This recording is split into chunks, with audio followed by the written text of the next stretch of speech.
My first love. How old was I then? 11, 12, or maybe 13 years. Probably 13, because being in love too seriously happens later. But I can't be sure, especially in warm places where the heart matures early, if it's to blame for such feelings. I can't remember exactly when, but I can tell you how my first love began. I really liked going into my aunt's room when she was at church, doing her evening prayers. Her chest of drawers was well kept and fascinating to me. It was like a museum with rare and old things that had a special, old smell, like sandalwood fans that she kept with her white linens. I found satin pin cushions, knitted mittens, saint pictures, sewing supplies, a blue velvet bag with bugle embroidery, and an amber and silver rosary. I used to look at them and put them back where they belonged. But one day, I found something extra special in the top drawer, tucked under some old lace collars. It was a shiny gold thing. And as I reached for it, I accidentally crumpled the lace. What I pulled out was a small gold-framed portrait. I was amazed as soon as I saw it. A beam of sunlight came through the window and shone on the beautiful image. It felt like the lady in the picture wanted to step out and come to life. She was the most beautiful person I had ever seen, except maybe in my dreams when I was younger. The woman in the portrait seemed to be in her 20s. She wasn't a young girl or a half-open flower bud, but a fully grown woman at the height of her beauty. Her face was oval, not too long, with full lips that were slightly open and a gentle smile. Her eyes had a seductive sideways glance, and a tiny dimple on her chin, like a little dent made by Cupid's playful finger. Her hairstyle was unusual but elegant. Her hair was tightly curled and piled on top of her head, revealing the softness of her young neck, where the dimple on her chin was mirrored more softly and delicately. As for the lady's outfit, I won't say whether our grandmothers were less modest than our wives today, or if the confessors back then were more understanding than the ones now. I think it's more likely the latter, because 70 years ago, women took pride in being very religious and wouldn't have gone against their confessors in such a serious matter. What's clear is that if a lady dressed like the one in the portrait were to appear today, it would cause a scandal. From her waist, which started at her armpits, upwards, she was only covered by delicate, see-through fabric that didn't really hide two snowy mountains, with a pearl necklace in between. She even had the boldness to show off two beautiful, rounded arms that were fit for a goddess, ending in well-shaped hands. Well, when I say hands, I'm not being entirely accurate, because you could only see one hand, and it was holding a fancy embroidered handkerchief. Even today, I'm surprised by how the sight of that small painting affected me. I was in awe, barely able to breathe, gazing at the portrait. I had seen pictures of beautiful women before, like in magazines, mythological drawings in our dining room, or in store windows.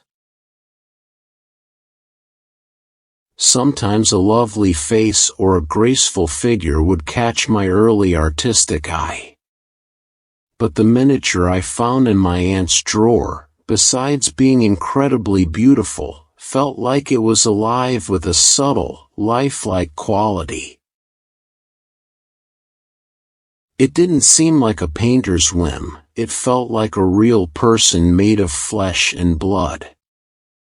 The warm and rich colors made me think there was warm blood beneath that pearly skin. The lips were slightly open, showing perfectly white teeth, and to make it even more real, the frame had a border of natural, chestnut-colored hair, wavy and silky, just like the person's actual hair. As I mentioned, it wasn't just a copy, it was like looking at a real person through a glass wall. I quickly grabbed it, breathed on it, and it felt like the warmth of the mysterious lady was transferred to my lips and flowed through my veins. Right at that moment, I heard footsteps in the hallway. It was my aunt returning from her prayers. I could hear her conning and her slow, painful steps due to her gout. I had just enough time to put the miniature back in the drawer, close it, and act like I was casually looking out of the window. My aunt entered the room with some noise because the cold from the church made her chronic catarrh worse. When she saw me, her wrinkled eyes brightened, and she gave me a friendly pat with her withered hand. She asked if I had been rummaging in her drawers, like I usually did. Then, with a smile, she said, hold on, I have something for you, something you'll like."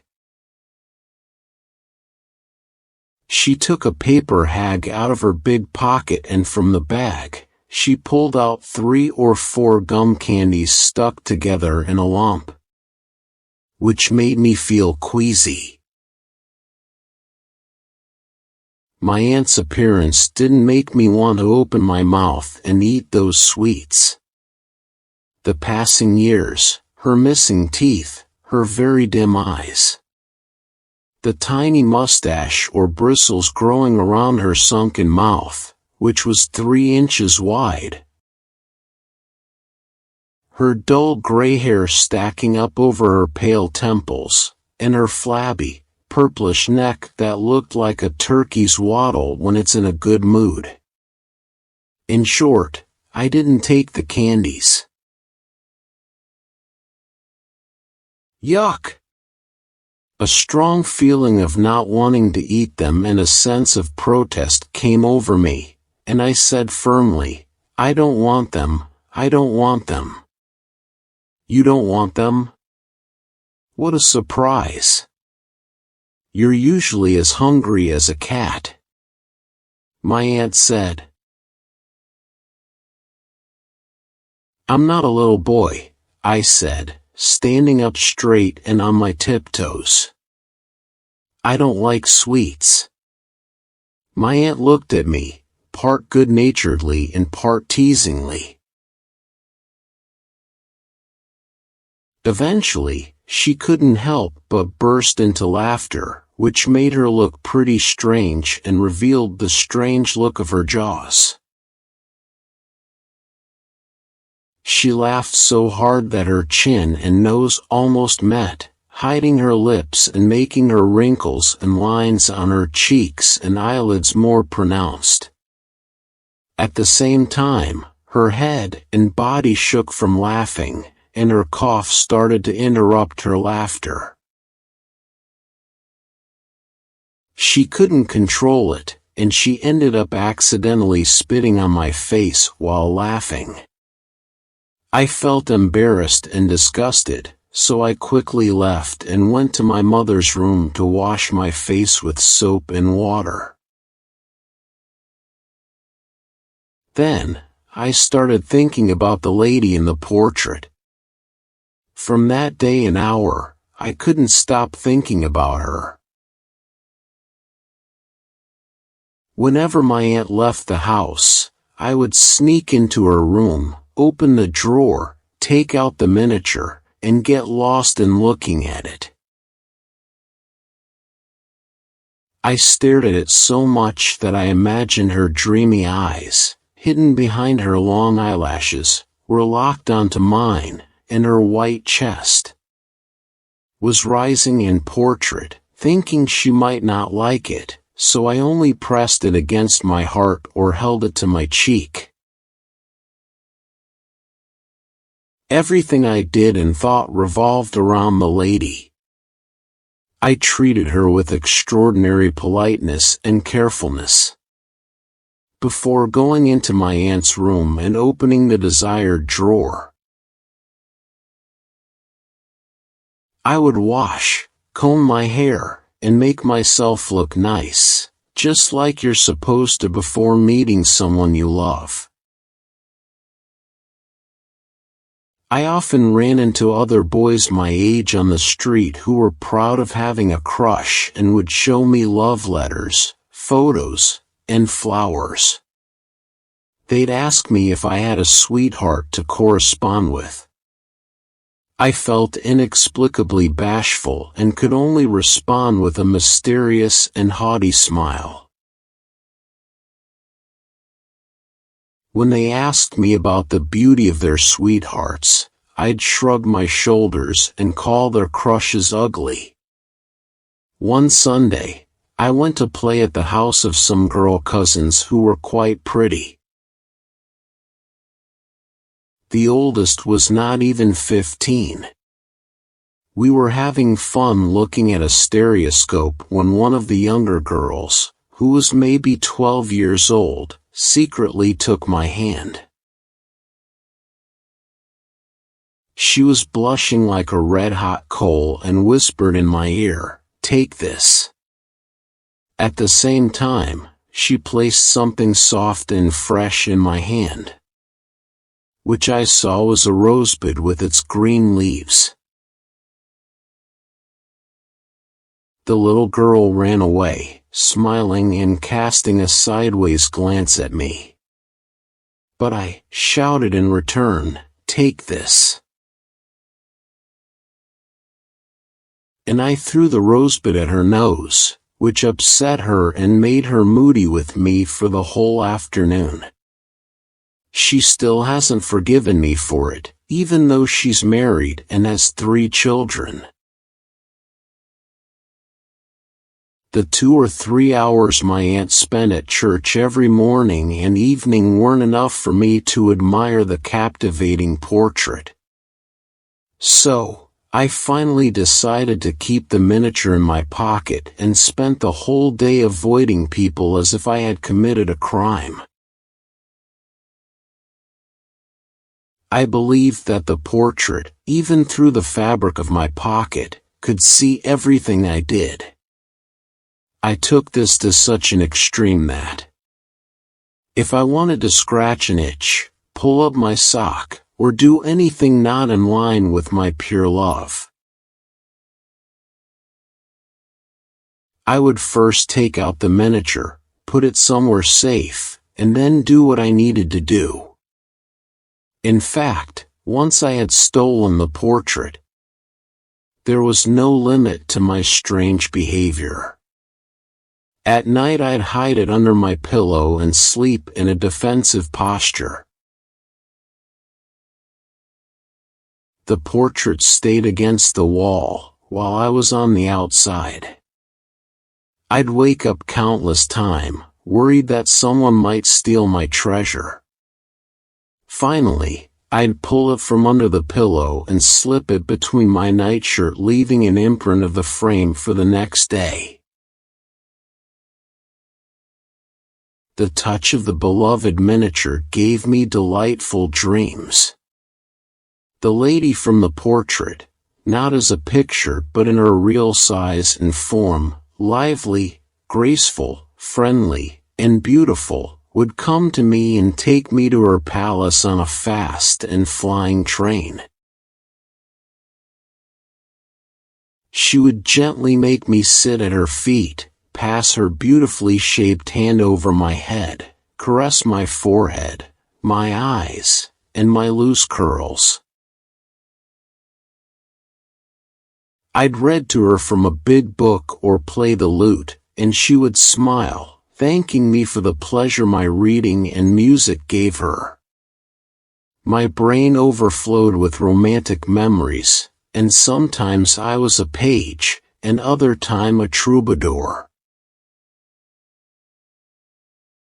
With all these imaginative thoughts, the truth is, I started to visibly lose weight, which worried my parents and my aunt greatly.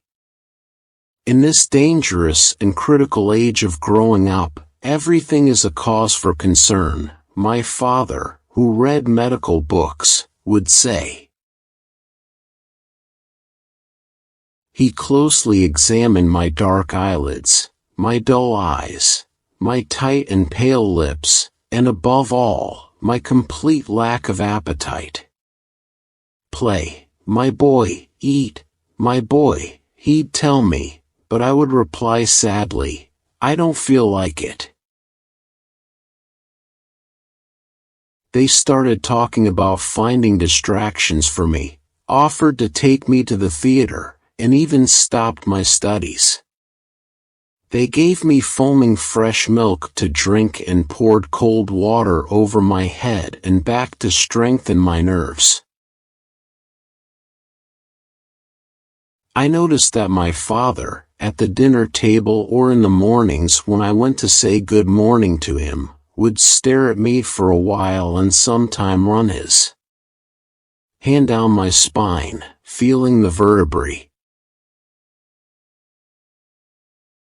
I pretended to lower my eyes, determined to keep my secret even if it meant I would rather die. As soon as I was free from my family's loving attention, I found myself alone with the portrait of my lady.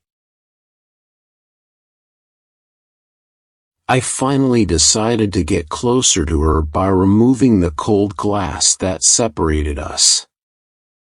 I was trembling with fear when I did it, but my love overcame the vague fear that profaning the portrait filled me with.